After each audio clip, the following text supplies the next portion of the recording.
नमस्कार दोस्तों, मेरा नाम है रोहित कुमार। आप सभी का स्वागत है हमारे यूट्यूब चैनल पे। कक्षा 10 के लिए मैथ पढ़ा रहे हैं, अनसॉल्व पेपर हल करवा रहे हैं। 2022 वाला सेट नंबर 5 चल रहा था, 822 AZ।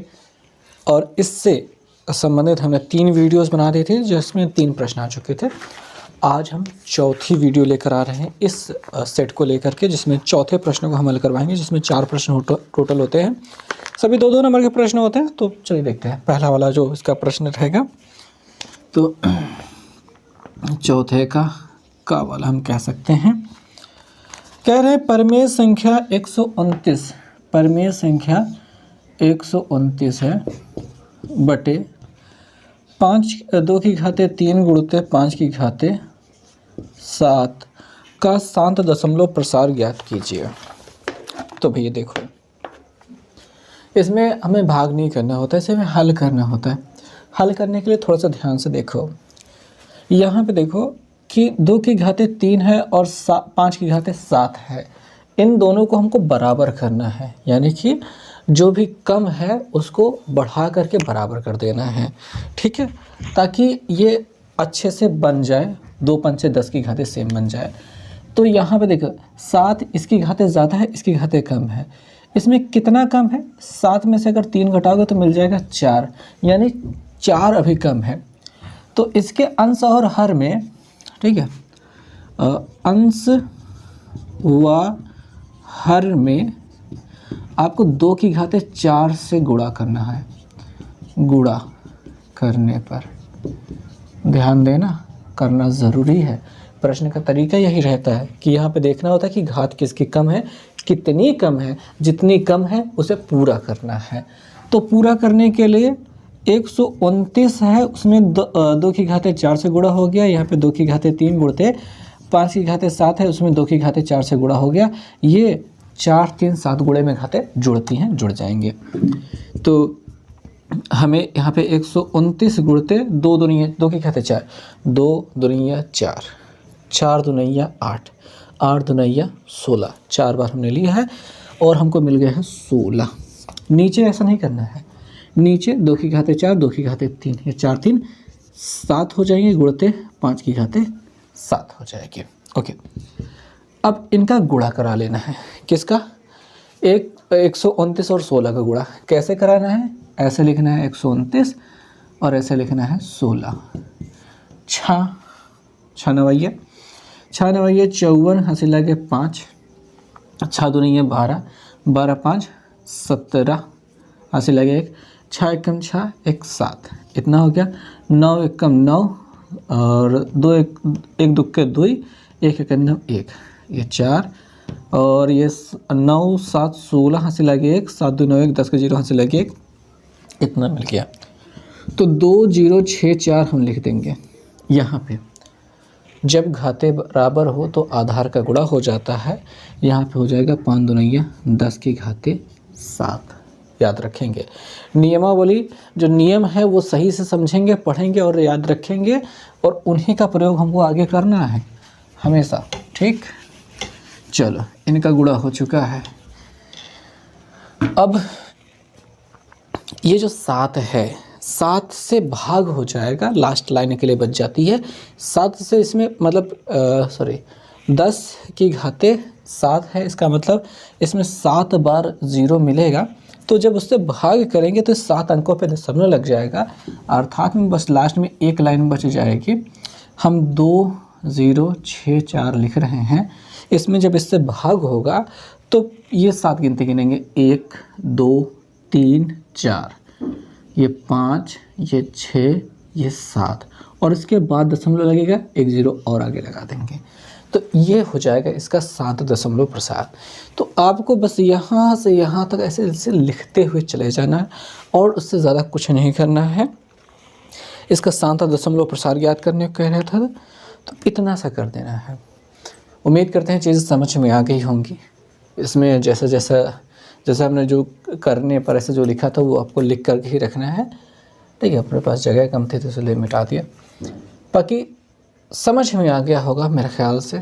यहाँ पे विशेष ध्यान देना है। और इस प्रकार की एक प्रश्न और भी आता है जो 1 नंबर का प्रश्न होता है, उसमें आपसे ये पूछा बहुविकल्पीय प्रश्न हालांकि आपसे पूछा जाता है कि ये कितने अंकों के बाद ये शांत होगा।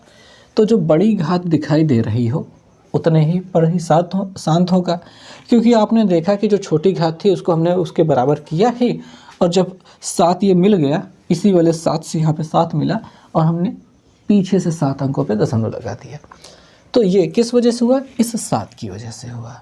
तो अगर आपको पूछा जाए इस प्रकार का भी प्रश्न आता है कि कितने अंकों पे शांत होगा, तो आपको मतलब ये वाला 7 देख करके सीधे सीधे बता देता है कि 7 अंकों पे शांत होगा। ठीक है, उत्तर ऐसे ही बताना होता है, बहुविकल्पीय प्रश्नों में ही आता है। अब अगला वाला प्रश्न देखते हैं। तो प्रश्न में क्या कहा गया है वो देखते हैं। एक ठोस एक अर्धगोले पर खड़े एक शंकु के आकार का है जिसकी त्रिज्या 3 है, ठीक, तथा शंख की ऊंचाई 4 सेंटीमीटर है। अब देखो भैया, इसका जो चित्र बनेगा वो कुछ इस प्रकार से बनेगा कि एक अर्धगोला है, इसके ऊपर एक शंकु बना दिया गया है और ये जो बन रहा है यही हमारा वो खिलौना है। ठीक, इसमें एक नीचे ऐसे खींच सकते हैं, ये खिलौना हमारा बनकर तैयार हो गया। और यहाँ पे हमें जो त्रिज्या दी गई है वो 3 सेंटीमीटर दी गई। ये त्रिज्या 3 सेंटीमीटर है, शंख की ऊंचाई 4 सेंटीमीटर है। और हमसे पूछ रहा है कि इस ठोस का संपूर्ण पृष्ठीय क्षेत्रफल पाई के पदों में लिखिए। तो यहाँ पे खिलौने के ऐसे लिखेंगे, खिलौने के अर्धगोलीय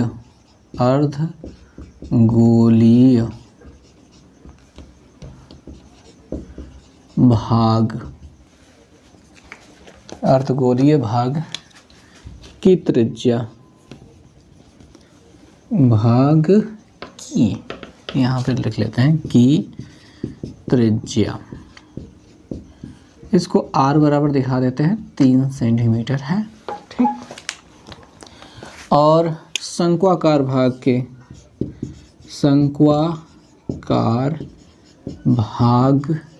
की आधार की त्रिज्या कितनी है? उसकी आधार की भी त्रिज्या 3 सेंटीमीटर होगी। आधार की त्रिज्या, उसकी भी त्रिज्या वही सेम रहेगी, r बराबर 3 सेंटीमीटर, कोई फ़र्क नहीं है। उसकी ऊंचाई दी गई है, ऊंचाई h बराबर आपको दिया है 4 सेंटीमीटर। अब हमसे ये पूछ क्या रहा है? हमसे पूछ रहे हैं कि बता दीजिए इसका संपूर्ण पृष्ठीय क्षेत्रफल। तो फार्मूला इधर पहले लिखेंगे क्योंकि अभी इधर कुछ चीज़ें करना बाकी है। क्यों करना बाकी है देखेंगे। हमको निकालना है खिलौने का संपूर्ण पृष्ठीय क्षेत्रफल। ठीक है, ये निकालना है खिलौने का संपूर्ण पृष्ठीय क्षेत्रफल, जिसमें होगा शंकु का वक्र पृष्ठ प्लस ये जो अर्धगोला है इसका वक्र पृष्ठ।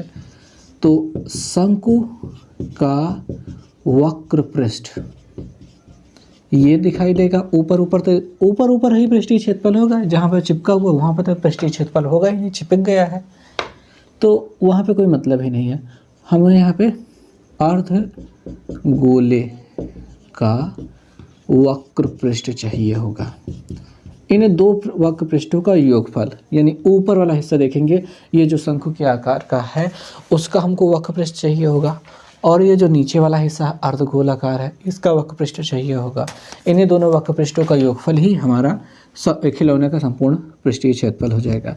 अब शंकु का वक्र पृष्ठ होता है पाई आर एल और अर्धगोले का होता है 2 पाई आर स्क्वायर। ठीक है, 2 पाई आर स्क्वायर ये होता है। समझ में आई बात? ये फार्मूला होता है, इसको आपको रटना ही होता है। नहीं रटोगे तो भैया आप जानो, आपका काम जाने। तो ये पाई आर एल, यार बार बार इस पर छूट खा जाता है। तो पाई आर एल में आर की वैल्यू तो आपको 3 पता है पर एल की वैल्यू नहीं पता है, तो हमको यहाँ पे तिर्यक ऊंचाई एल निकालना होगा। ये वाला हिस्सा तिर्यक ऊंचाई एल होता है। ठीक है, तो हमको यहाँ पे तिर्यक ऊंचाई चाहिए फिर ये ऊंचाई L बराबर होता है √h² प्लस r²। कारण समझ में आएंगे ना, यहाँ तक पहुँचे क्यों? नहीं तो कई बार कहते हैं सर ये अचानक से अपने आप कर देते हैं, कुछ समझ में नहीं आता। तो सवाल बहुत सिंपल रहती है, शुरुआत कहाँ से करनी होती है? जो चीज़ें दी गई है वहाँ से आप पहले उनको लिखते हुए आओ, फिर जो निकालना है उस पर ध्यान दो, उसमें हमको किस किस चीज़ की ज़रूरत है उसको ध्यान दो, ठीक है? तो पता ही चल जाता है। तो यहाँ पे रखेंगे h की वैल्यू 4², r की वैल्यू 3², 4 चौके 16 होता है, इसका 9 होता है, 16 9 25 होता है, और 25 का वर्गमूल कितना होता है? 5 होता है। तो L की वैल्यू कितनी मिल गई? 5 सेंटीमीटर। ओके, तो ये सारी चीज़ें तो आपने लिख करके ही रखी है। तो पाई का मान नहीं रखना है क्योंकि पाई के पदों में ही है, ये कह रहे हैं कि पाई के पदों में ज्ञात कीजिए, तो पाई का मान रखना ही नहीं है। R का मान 3 हो गया, L का मान हमारा 5 मिल गया है, प्लस 2 गुणते पाई गुणते R का मान 3², 5 तिहाई 15 पाई, प्लस 3 त्रिका 9 दूनी 18 पाई, 3 त्रिका 9, 3 दूनी ये 6 मत कह देना, 3 त्रिका 9, 9 दूनी 18, और ये 15 और 18 जोड़ने पर कितना होता है?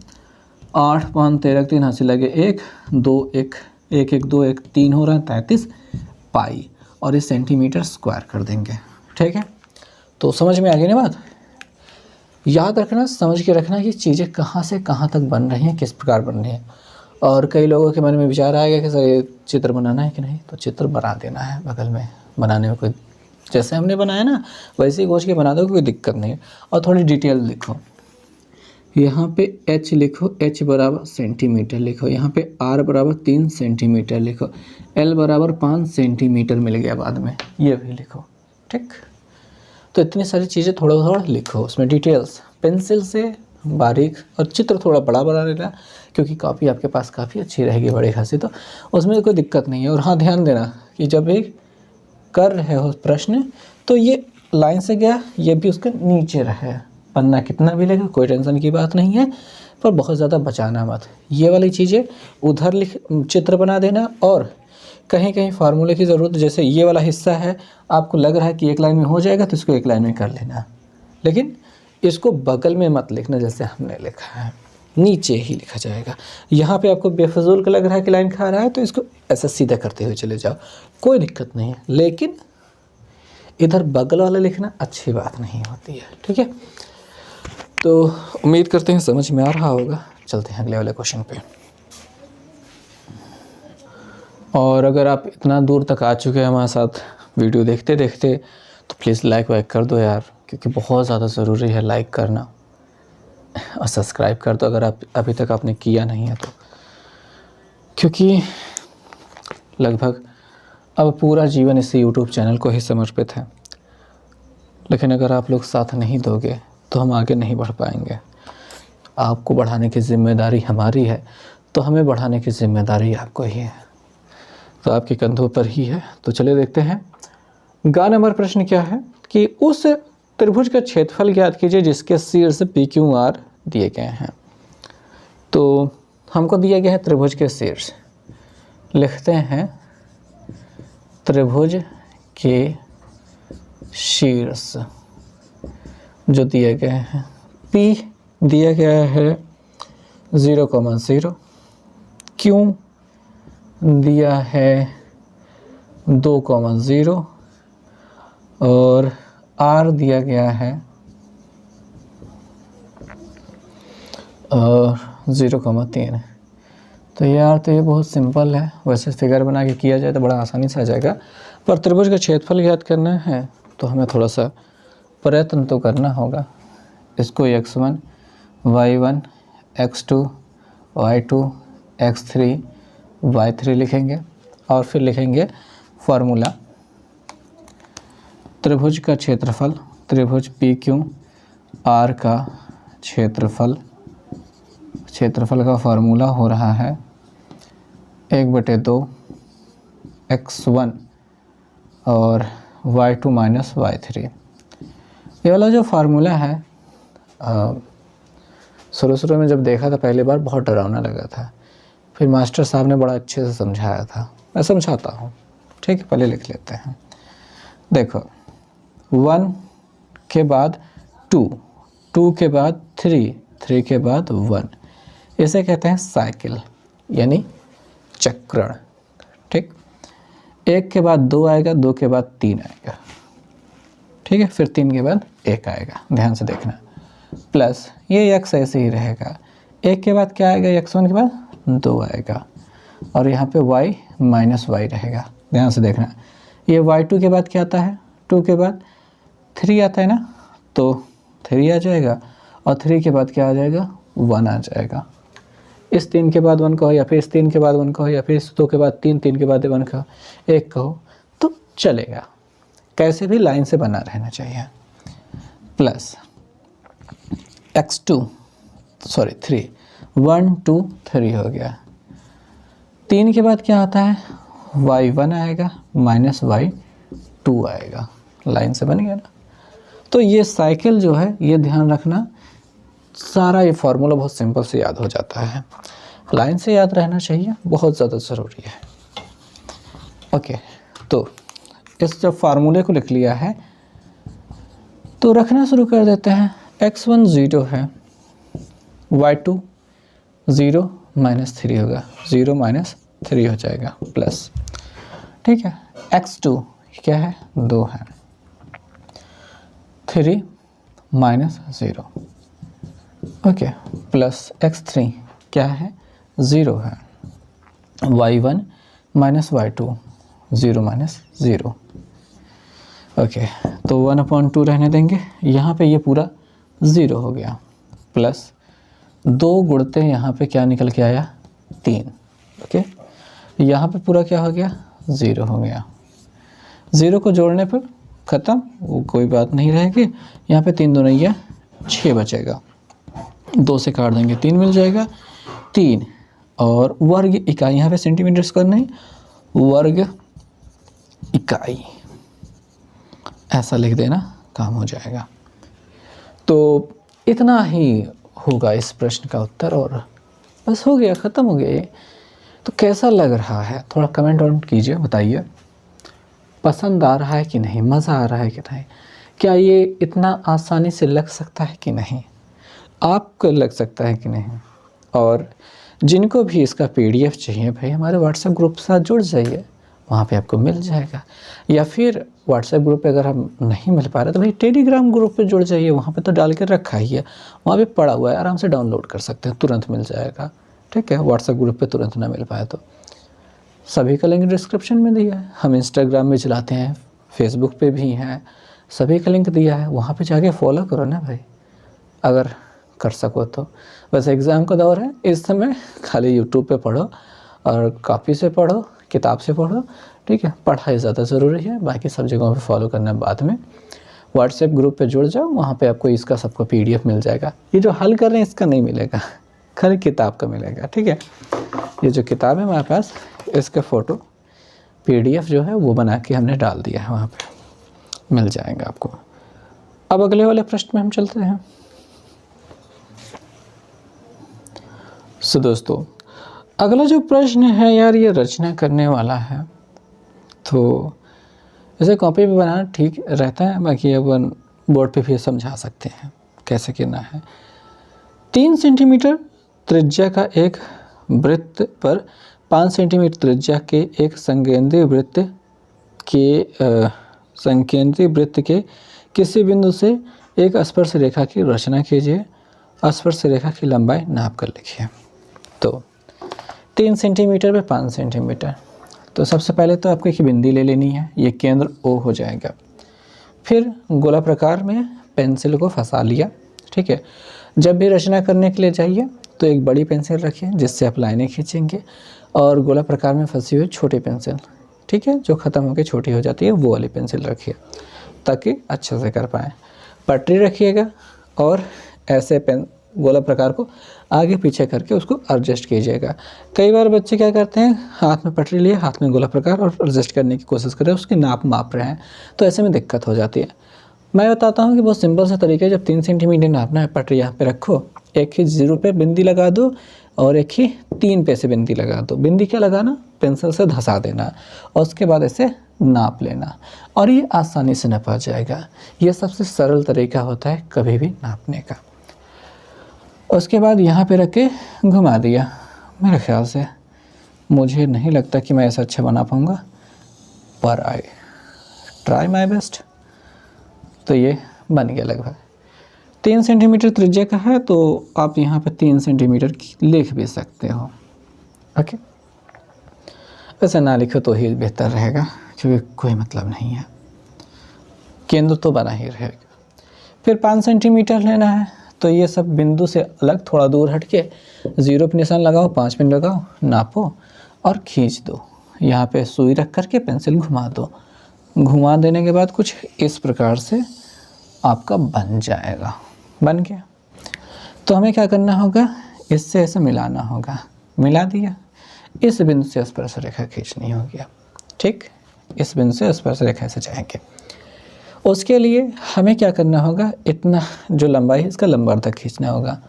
यहाँ पे सुई रखनी है पेंसिल की गोला प्रकार की, और आधे से अधिक, आधा नहीं लेना, आधे से थोड़ा सा अधिक लेकर के ऊपर और नीचे काटना है, और वही लंबाई से ऊपर और नीचे काटना है। मान लीजिए सपोज़ यहाँ पे हम काट लेते हैं, और ध्यान से देखेंगे अब जो हम काम ये जो खींच रहे हैं ये हल्की पेंसिल से, अभी तक जो आपने बनाया ये गाढ़ी पेंसिल से दिखाई देनी चाहिए, और अब जो हम ऊपर से नीचे काटने वाला काम करेंगे हल्की पेंसिल से चलाना, यानी इतना हल्का कि दिखाई भी ना दे। मान लो इतना हल्का होना चाहिए कि दिखाई भी ना दे। समझ में आया?